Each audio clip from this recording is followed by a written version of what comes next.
भूली भटियारी की खामोशी। दिल्ली के संजय वन के किनारे खड़ा भूली भटियारी का महल समय की मार से टूटा फूटा, लेकिन अब भी अडिग था। घनी झाड़ियों और कांटेदार पेड़ों के बीच छिपा यह खंडहर जैसे जानबूझकर खुद को लोगों से दूर रखता हो। जो लोग इसे देखते थे वे रुकते नहीं थे, और जो रुकते थे वे सवाल नहीं पूछते थे। लेकिन इंस्पेक्टर आरव मल्होत्रा ने सवाल पूछने का फैसला किया।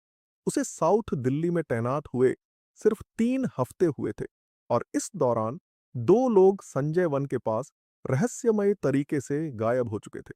फाइलों में लिखा था, संभावित जंगली जानवरों का हमला। आरव को यह वजह कमजोर लगी। दोनों मामलों में एक बात समान थी, दोनों को आखिरी बार भूली भटियारी के आसपास देखा गया था। स्थानीय लोग कुछ और ही कहते थे। सूरज ढलने के बाद वो इंतजार करती है, चाय बेचने वाले बूढ़े ने धीमी आवाज में कहा था। और अगर वहां कदमों की आवाज सुनो तो पीछे मत मुड़ना। आरव भूत प्रेत पर विश्वास नहीं करता था। डर उसे सिर्फ अज्ञान का नतीजा लगता था। फिर भी उस शाम जब वह जीप से उतरकर जंगल की तरफ बढ़ा, उसके सीने में एक अजीब सी बेचैनी बैठ गई। खंडहर धीरे धीरे अंधेरे से उभरा।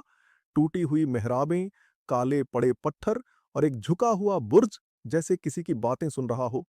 यहां हवा भारी थी, न कोई चिड़िया, न कोई कीड़ा, सिर्फ खामोशी। अरब ने टॉर्च जलाई और अंदर बढ़ा। तभी कदमों की आवाज, धीमी, नंगी पांवों जैसी, पास आती हुई। आरव ने तुरंत पीछे देखा। टॉर्च की रोशनी खाली गलियारे पर पड़ी। कोई जानवर होगा, उसने खुद से कहा। लेकिन आवाज अब उसके चारों तरफ घूम रही थी, और फिर उसके ठीक पीछे रुक गई। दिल ने कहा, मत देखो, लेकिन उसने देखा। कुछ नहीं। अचानक एक धीमी हंसी गूंजी, टूटी हुई, ठंडी। टॉर्च झपकने लगी। आरव बिना कुछ जुटाए वहां से निकल गया।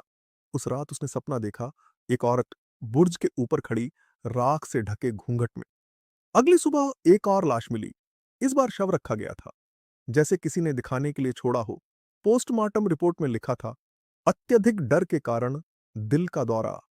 आरव उस रात फिर लौटा, आदेशों के खिलाफ। चाय वाले की दी हुई अगरबत्ती उसकी जेब में थी। चांद पीला लग रहा था। खंडहर अब अलग दिख रहा था, जैसे फिर से जिंदा हो गया हो। अंदर हल्की रोशनी थी। तुम फिर क्यों आए? औरत की आवाज हर दिशा से आई। आरव जम गया। सच जानने।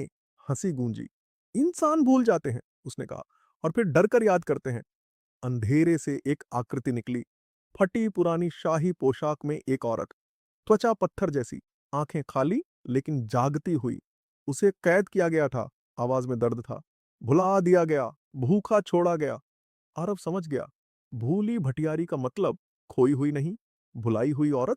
तुम डर से जीती हो, आरव बोला, क्योंकि तुमने मुझे सिर्फ डर दिया, उसने शांत स्वर में जवाब दिया। टॉर्च बुझ गई। सुबह गांव वालों ने आरव को खंडहर के पास खड़ा पाया, जिंदा लेकिन खाली। आंखें खुली थीं, पर आत्मा नहीं। इसके बाद कोई गायब नहीं हुआ।